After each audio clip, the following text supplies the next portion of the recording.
어제 본문에서 예수님께서는 3명의 제자를 데리시고 높은 산으로 올라가셨죠. 그것에서 놀라운 변화를 경험했습니다. 그것이 무슨 경험이냐면 변화산에서의 경험이죠. 자, 이 변화산에서 경험이라고 하는 것은 마치 다가올 천국을 경험한 것과 같습니다. 굉장히 황홀했죠. 얼마나 황홀했고 좋았으면 베드로가 이곳에서 초막 3개를 짓고 삽시다라고 이야기를 했죠. 자, 그런데 그런 경험을 한 것도 중요하지만 가장 중요한 것 중에 하나가 뭐냐면 하나님이 직접 말씀을 하신 겁니다. 뭐라고 말씀하셨냐면 예수님을 향해서 너는 내 사랑하는 아들이요 내가 기뻐하는 자라 이렇게 말씀을 하셨죠. 하나님이 직접 말씀하신 거예요. 그 직접이라는 것을 강조하는 이유가 뭐냐면 그 전에 예수님은 제자들에게 물었습니다. 사람들이 나를 누구라고 하느냐 이렇게 물었을 때 어떤 사람은 세례 요한이다, 어떤 사람은 엘리야다 등등 이야기를 했습니다. 그러니까 그들이 정확하게 알지를 못하는 거죠. 자, 그리고 나서 예수님이 또 제자들에게 물었습니다. 너희는 나를 누구라고 하느냐? 그럴 때 베드로가 주는 그리스도시요 살아계신 하나님의 아들이다 이렇게 이야기를 했잖아요. 그러니까 예수님 말씀하시기를 잘하였도다. 내가 말한 것은 하나님이 말씀하게 하신 것이다. 인간의 혈육으로 말한 것이 아니다. 이렇게 말씀하시잖아요. 그러니까 그 베드로의 신앙 고백이라는 것이 굉장히 중요한 겁니다.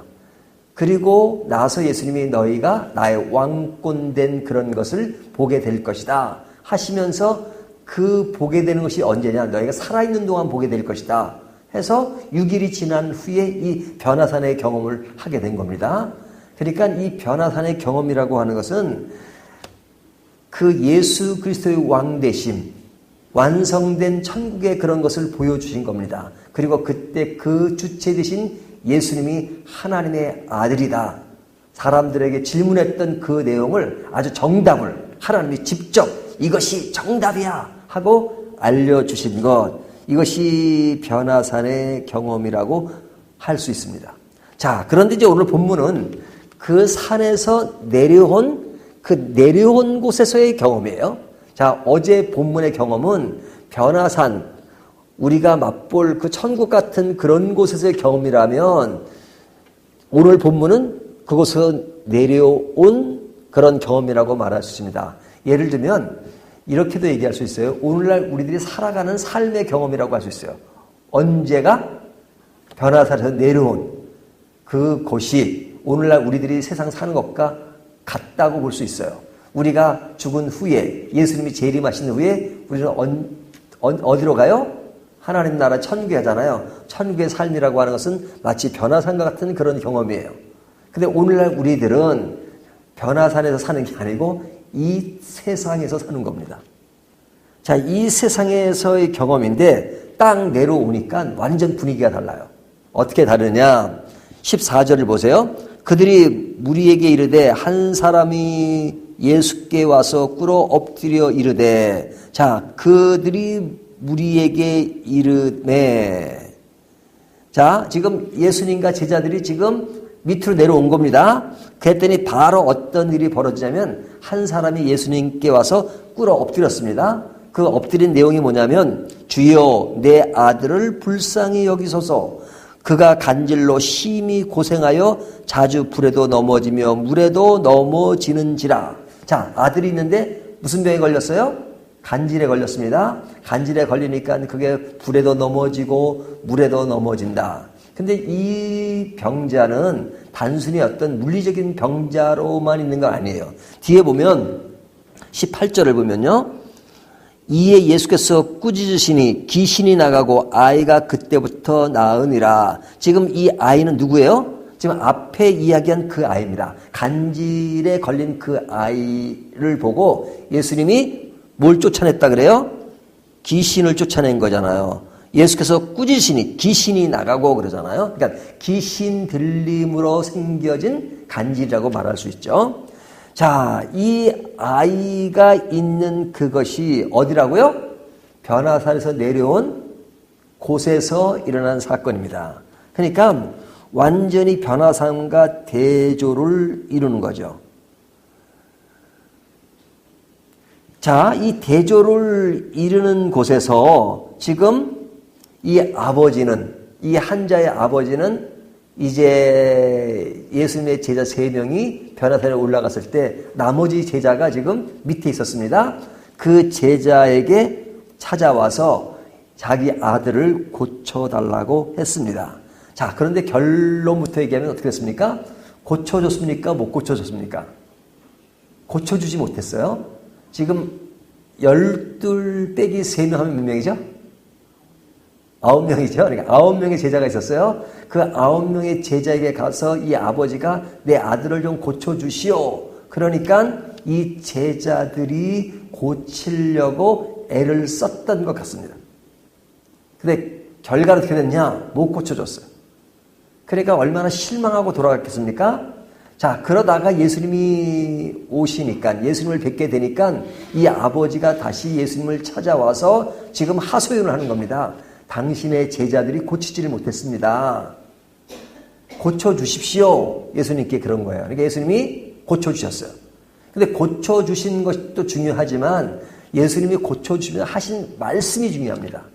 그 말씀이 뭐냐면 17절 예수께서 대답하여 이르시되 믿음이 없고 패역한 세대여 내가 얼마나 너희와 함께 있으며 얼마나 너희에게 참으리요 그를 이리로 데려오라 하시니라. 그리고 18절에 고쳐주세요. 자, 그 세대를 향해서 뭐라 그러죠? 믿음이 없는 세대요 그러죠. 믿음이 없는 세대. 그러니까 그 믿음이 없는 세대라는 말은 뭐예요? 지금 변화산과 대조를 이루는 이 땅의 분위기를 얘기하는 겁니다. 자, 환자가 있어요. 귀신 들린 자예요. 자, 그런 것이 이 세상에 난무한 것입니다. 세상에는 항상 이런 고침이 필요하고 정말로 이 문제가 늘 존재하고 어려움이 있고 그런 아주 불상사가 있고 하는 곳이에요. 그런데 그리스도인은 그런 곳에서 천국 생활을 누리는 자입니다. 그러니까 변화산을 실제로 경험하지 못해도 그 의미를 내 마음에 안고 사는 사람이에요. 그래서 그렇게 살려면 뭘 가지고 살아야 되느냐? 믿음을 가지고 살아야 돼요. 근데 그 믿음을 행세하도록 이미 예수님은 제자들에게 권능을 부여하셨어요. 10장에 가보면 권능을 주셔서 병 고치는 것을 하도록 하셨잖아요. 하지만 이 제자들이 병을 고치지 못했어요. 그러니까 고치지 못한 것에 대해서 지금 뭐라고 말씀하시면 그 뒤에 이제 그렇게 말씀하십니다. 지금 19절에 오면 그 아버지가 이때 제자들이 조용히 예수께 나와 이르되 우리는 어찌하여 쫓아내지 못하였나이까. 자, 지금 아이의 병을 고치지 못하니까 20절에 예수님이 하신 말씀이 이르시되 너희 믿음이 작은 까닭이니라. 진실로 너에게 이르노니 만일 너에게 믿음이 이렇게 나오죠. 자, 귀신 들린 아이를 고치지 못하는 것이 뭐라 그래? 왜 못 고쳤다 그래요? 믿음이 작은 까닭이니라 그러죠. 자, 이 말이 이제 앞의 말과 조금 더 이렇게 비교가 됩니다. 그런 병자들이 나타나고 또 그런 것을 고치지 못하는 상황을 보고 자, 지금 믿음이 없는 세대요 그러죠. 믿음이 적다 그래요? 작다 그래요? 없다 그래요? 믿음이 없는 세대요 그래요. 그러니까 내가 언제까지 이런 것을 보면서 참아야 하느냐 이렇게 말씀하시죠. 그러니까 이 세대가 완전하지 못한 그런 아주 불균형과 그리고 아직까지 온전하지 못한 세대를 지금 탓하시는 겁니다. 예수님이. 이 세대가 그렇다는 거예요. 이 세대가. 사람들이 존재하는 그 세대가 그렇다는 겁니다. 그런데 제자들에게는 너희는 믿음이 작은 고로 그 병자를 고치지 못했다 하는 겁니다. 그러니까 믿음이 작아서 고치지 못했다라고 말씀하시는 거예요. 자, 그러니까 이 세상을 살려면 뭘 가지고 살 수 있냐면 믿음을 가져야지만 살아요. 하나님 나라에는 믿음이 필요합니까? 필요하지 않습니까? 하나님 나라 가면, 우리가 천국에 가면 믿음이 필요해요? 필요하지 않아요? 필요 없다. 그러니까 필요 없다는 말보다는 믿음이 완성된 것이니까, 완벽한 것이니까, 그러니까 믿음을 특별히 발휘해야 되는 건 아니란 말이죠. 믿음이 완성된 것이니까. 하지만 지금은 천국이 완성된 것이에요? 완성되지 않은 거예요? 내 마음에 천국은 있는 것이지만 완성된 천국은 아니란 말이죠. 완성된 천국이라면 병자가 없어야죠. 죽는 게 없어야죠. 이 세에 전쟁이 없어야죠. 천국이 아니에요. 천국은 전쟁도 없고 거짓도 없고 아픈 것도 없고 죽는 것도 없는 것이 천국이에요. 하지만 이 세상에는 아픈 것도 있고 병자도 있고 귀신 들린 것도 있고 악마가 지배하고 이런 세상이 이 완성되지 않은 세상이란 말이죠. 근데 그 천국의 의미를, 예수 그리스도의 그 의미를 내가 마음에 안고 산다면서 믿음의 사람, 성도는 천국에 산다 그러지만 올 천국은 반드시 있는 것이란 말이야. 새 하늘과 새 땅은 있는 것이란 말이죠. 그 안에 사는 동안에 우리는 그런 이 세상에서 천국의 삶을 살려면 뭘 가지고 살아요? 믿음을 가지고 살아야 돼. 믿음이 없으면 살 수 없어요. 근데 그 믿음을 발휘하지 못하는 것을 보고 참 예수님께서는 이 믿음이 없는 세대요 이렇게 말씀하시는 겁니다. 그러니까 제자들은 그런 곳에서 빛과 소금의 역할을 하고 그런 것을 고치고 해야 되는데 고치지를 못하는 것에 대해서 믿음이 작은 자들아 이렇게 말씀하신단 말이죠. 믿음이 작은 자들아. 자, 그러면 믿음이 어느 정도 되어야 이 병자를 고치는 것인가? 여기 믿음이 작다는 것을 우리가 굉장히 오해하게 할 때가 많습니다. 많은 사람들이 이 믿음의 크기를 가지고 오해할 때가 많아요. 자, 믿음이 작다는 것은 내 마음속에 믿음이라는 이렇게 어떤 그런 물건 같은 것이 있어가지고 어떤 사람은 그 믿음이 이렇게 작은 것을 가지고 있고 어떤 사람은 큰 것을 가지고 있나요? 또 믿음이 크다는 것은 내가 어떤 것이 될 것이 확신을 갖는 그 어떤 확신의 자세를 말하는 것일까요? 자, 만약에 믿음이 작아서 제자들이 믿음이 작아서 이 병자를 고치지 못했다면 그러면 병자를 고치는 건 누가 고치는 겁니까? 사람이 고치는 거잖아요. 어떤 사람이 고치는 거예요? 믿음이 큰 사람이 고치는 거죠. 믿음이 작아서 못 고치니까 믿음이 큰 사람이 고치는 거잖아요. 그러면 누가 고치는 거예요? 하나님이 고친 것이 아니라 사람이 고친 거잖아요. 어떤 사람? 믿음이 큰 사람이 고친 거죠. 못 고치는 건 왜 못 고쳐져? 믿음이 작으니까. 그렇게 말한다면 성경을 완전히 왜곡한 거죠. 자, 여기서 믿음이 작은 자들아 하는 것은 뭐냐면 고치는, 믿음이 크든 작든 고치는 것은 근본적으로 하나님이 고치시는 겁니다. 하나님이 고치시는 거예요. 그러면 믿음이 작다라고 하는 것은 자신의 능력이 이 정도 된다는 것을 과시하는 것이 아니라 하나님을 온전히 의지하지 못한다는 거예요. 그렇죠? 자, 자신의 능력으로 병자를 고치는 것이 아닙니다. 자신의 능력을 신뢰해서도 안 됩니다. 제자들은 자신의 능력을 신뢰했나요? 못했나요? 여기 9명의 제자들은 이미 병자를 고치는 것을 허락하셨어요. 10장에 보면. 그러니까 아마 그것을 신뢰했던 것 같습니다. 예수님이 우리들에게 병자를 고치는 그런 걸 주셨으니까 뭐 이제 우리는 당연히 고쳐 하고 한번 나갔겠죠? 당연히, 무슨 당연히 못 고친 거죠. 자기들을 신뢰했을 겁니다.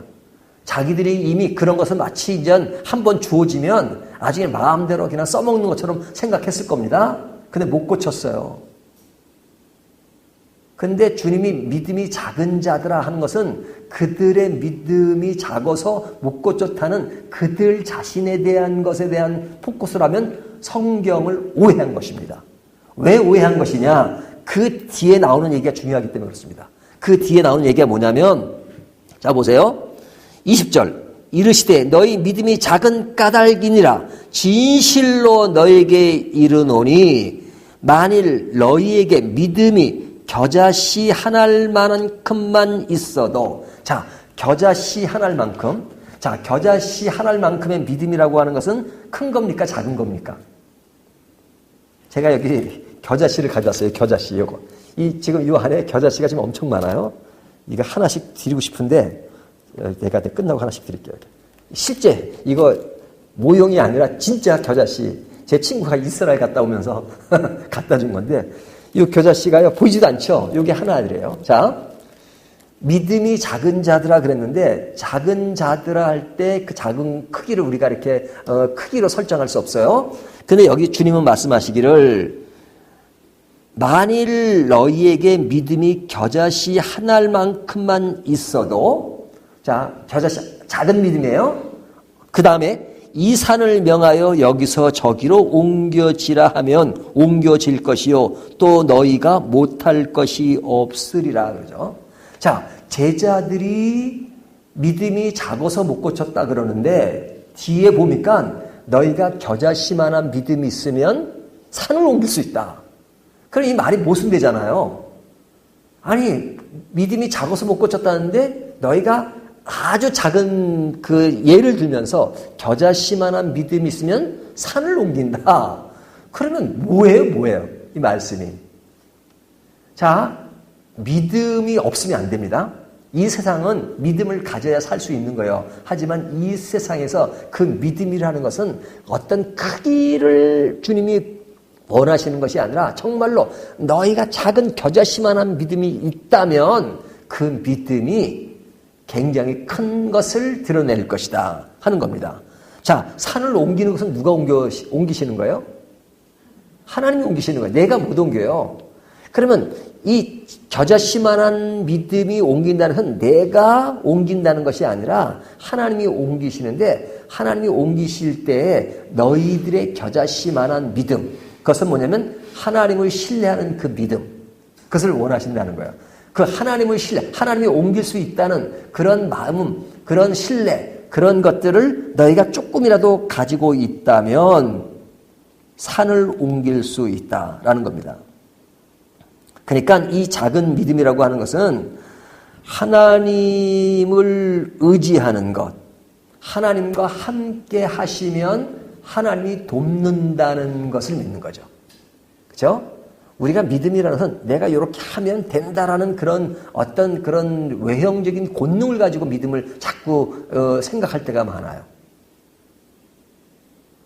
근데 하나님에 대한 신뢰입니다. 하나님이 하신다는 것을, 그러니까 너희가 하나님에 대한 신뢰를 가져라 하는 것을 지금 작은 겨자씨로 표현하고 있는 겁니다.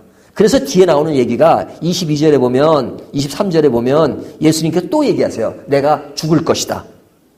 인자가 장차 사람들의 손에 넘겨져 죽임을 당하고 제3일에 살아나리라 하시니 제자들이 매우 근심하니라. 자, 이 와중에 예수님께서 십자가 이야기를 하는 것이 뭐예요? 이 세상에서는 그런 죄 문제가 해결된 그런 믿음의 사람으로서 살아야 된다. 근데 그 믿음의 주체는 누구시냐? 예수님이 그렇게 하실 것이다. 이것에 대한 믿음이 있어야 된다는 거죠. 자, 이 이야기를 하시고 나서 24절부터 되어지는 얘기는 전혀 다른 얘기와 같은 내용이 나옵니다. 그것이 뭐냐면, 자, 그 당시에 이제 성전세를 냈습니다. 1년에 한 번씩은 성전세를 냈는데, 이 반세계를 받는 그런 것이 있었습니다. 근데 이제 여기엔 가버나움이에요. 근데 가버나움에 이제 이 세를 받는 사람들이 있었던 것 같아요. 그 사람들이 제자 베드로에게 나와서 너희 선생은 반세계를 내지 않느냐? 세금 내냐? 물어봅니다. 세금 내냐? 성전세를 내느냐? 그러니까 이제 베드로가 얘기하기를 내신다 하고, 그러니까 내시는 걸 받겠죠. 성전세를. 자, 예수님이 성전세를 내신 걸 봤으니까 내신다 하고 그래요. 그리고 이런 얘기를 하고 나서 예수님이 나중에 이제 그걸 알고 말씀하시는데, 자, 예수님은 성전세를 낼 필요가 있습니까? 없습니까? 예수님 예를 들었어요. 자, 여기 보면 그 26절 베드로가 이르되 타인에게니라. 그 앞에 세상 임금들이 누구에게 관세와 국세를 받느냐? 자기 아들에게냐? 타인에게냐? 자, 그 성전의 주인은 누구세요? 하나님이시죠? 그러니까 그러니까 하나님의 아들 예수 그리스도가 성전세를 낼 필요가 없는 거죠. 타인에게 내는 것이 낼 필요 없다. 그러니까 예수님은 내지 않아도 된다는 겁니다. 근데 예수님은 지금 내셨어요? 안 내셨어요? 내셨다는 것을 제가 베드로가 지금 얘기하잖아요. 근데 그 낸 것이 뭐냐 이거죠. 사실은 예수님이 성전의 완성이기 때문에 나중에는 이 성전세라는 것이 없어집니다. 예수님이 없애기 위해서 오신 거예요. 사실은 성전세를 없애기 위해서 이 세상에 오신 거예요. 왜? 예수님이 성전이시니까. 자, 그런데 이 성전세를 예수님이 이 세상에 계실 때 내셨어요. 자, 우리들의 얘기를 바꿔보죠. 아유, 오늘 시간이 많이 갔네요. 자, 우리들의 이야기를 바꿔죠. 오늘날 우리들이 살면서 세금을 냅니까? 안 냅니까? 내죠. 당연히 내죠. 그럼 예수 믿는 사람이라고 안 냅니까? 아니죠. 이 세상을 누가 만드셨어요? 하나님이 만드셨죠. 하나님이 주인이십니다. 그러면 하나님이 주인이고 우리는 하나님의 아들이에요. 뭐 하나님의 아들이 무슨 하나님, 뭐 이 세상에 세금을 냅니까? 세상에 통치하는 뭐 대통령이 있고 누가 있다 하더라도 만드신 분은 하나님이니까 나 못 내. 이 세상 사람들에게는. 그러면 이 세상에서 어떻게 하겠어요? 우리를 잡아가겠죠. 세금 안 내면 뭐 다 탈세자로 뭐 어떤 법적인 걸 제재받잖아요. 그러면 하나님 억울합니다. 나는 하나님의 것을 보고 하나님을 보고 안 내도 되는, 그러면 하나님이 예수님이 이렇게 말씀합니다. 나도 냈는데 나도 냈는데 이 이야기가 뭐냐면 지금 앞에 얘기와 지금 연결되는 겁니다.